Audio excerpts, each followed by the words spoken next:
नागेरै जानुपर्छ नत्र पोसिबलै थिएन भने अनि म क्याम्पमा गएर रोगो पनि त्यतिखेर चाहिँ एकदम गाह्रो भएको थियो फर्स्ट एक्सपिरियन्स चाहिँ अनि रमाइलो क्षण त सबै रमाइलो थियो तपाईँ खाँदाखेरि सुत्दाखेरि त्यो हिउँहरू पर्दाखेरि भयो अनि त्यही अघि तपाईँले भन्दै हुनुहुन्थ्यो नि म अत्याधिक भिडियो खिचेँ म युट्युबमा हाल्छु धेरै कुरा तपाईँले यो कुरा कोट्याउनु भयो तपाईँ चाहिँ सगरमाथा आरोहण गर्ने किसिमको लक्ष्य लिएर जानुभएको छ तर जे हुन्छ भोलिका भरेका घटना त थाहा हुँदैन तर जतिसम्म रहन्छ बढी अभिलेख राख्छु भन्ने सोचमा बढी केन्द्रित रहनु भएर नै तपाईँको हातै पनि जानुपर्ने अवस्था अथवा चाहिँ एकदम गाह्रो भएको अवस्थासम्म किन त्यत्रो भिडियोमा चाहिँ तपाईँ किन त्यति धेरै क्रेजी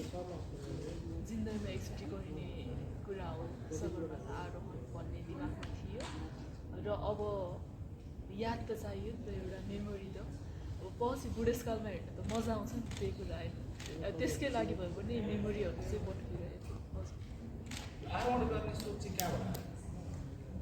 त्यही हजुरको एक्लो मुभीको क्यारेक्टर छ मेरो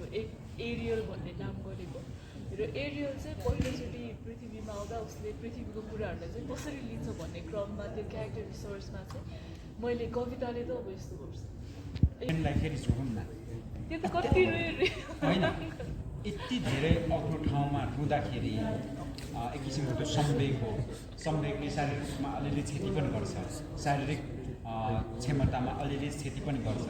दोस्रो कुरा रुँदा रुँदै आँसु जमिन्छ ट्रेनभित्र बसेको त्यसैले जमेन तर तपाईँको इमोसन आउट भएर जिउ हल्का मन हल्का पनि हुन्छ चाहिँ घाम कहिले आउँछ पुरै कक्रिसकेको थियो गाह्रो भएर अनि घामलाई घाम कहिले आउँछ भन्ने मात्र दिमागमा हुन्छ ठ्याक्क 4 बजेपछि त्यो लामो लाइन देखिन्छ घामको सूर्यको त्यसपछि चाहिँ हिम्मत आउँछ अब घाम आएपछि त तातो हुन्छ नि भनेर तर घाम आएपछि घाम सँगसँगै हावा पनि आउँछ अनि झन् त्यो हल्लिएर डिस्ब्यालेन्स भएर झन् रिस्की हुने रहेछ कि त्यो जस्तो तपाईँको त्यहाँनिर हामीले भिडियोमा पनि हेर्न सक्छौँ होइन मुखहरूमा अलिकति यो सुकेको अलिकति त्यो घाउहरू आए जस्तो भएको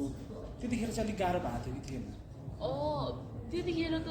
फ्रेसै हुन्छ पछि चाहिँ घाउ दुख्ने हो त्यतिखेर चाहिँ फिल हुँदैन हिउँले खाएर मेरो पनि सबै गएको थियो त्यो कालो हजुर भिडियोहरूमा देख्नुहुन्छ भने मैले पछि दाहरूले त्यो सेलिब्रेसन गर्ने भिडियोहरू छ टिकटकमा त्यतिखेर यो पुरै गएको छ मेरो कालो म चाहिँ घरमा त्यही रिकभरीमै बसेको त्यसैले मिडियामा त्यति निस्केको पनि थिएन अहिले चाहिँ डक्टरले अब हुन्छ है भनेपछि बल्ल आएर यसो मेकअप गरेर जस्तो त्यहाँनिर हामीले पछिल्लो समय धेरै भिडियोहरू त्यता आइरहेका छन् लासहरू देखिन्छ हेलिकप्टरबाट ल्याएको भयो होइन तपाईँले पनि भन्नुभएको थियो लास स्किल चाहिँ अगाडि बढ्नु पऱ्यो भनेर होइन त्यो त ठिकै हो हेलिकप्टर कुरा गरिहाल्नु भयो आफू माथि चढिरहेको हुन्छ हेलीबाट मान्छेलाई झुन्डाएर तल झारिरहेको हुन्छ लङ लाइन गरेर मान्छेलाई यसरी त्यो सास मात्र बाँकी भएको मान्छेहरूलाई चाहिँ अलिक तलै छ भनेर रेस्क्यु गर्छ आफू माथि जाँदैछ अनि तल चाहिँ त्यसरी मान्छे झार्दैछ होइन त्यस्तो एक्सपिरियन्स पनि भयो त्यतिखेर चाहिँ के सम्झिनु मेरो भिडियो पनि छ त्यो म बिस्तारै पोस्ट पनि गर्छु आज हाम्रो भिडियोमा पनि भन्नु केही आउँदैन हजुरको त्यही हो किन म आफूले आफूमा आत्मबल र आत्मविश्वास थिएँ म सक्छु त्यतिखेर चाहिँ ओहो आफूलाई पनि त्यस्तो अलिक कमजोर यो चाहिँ हुनुहुन्न मेरो हालत भन्ने चाहिँ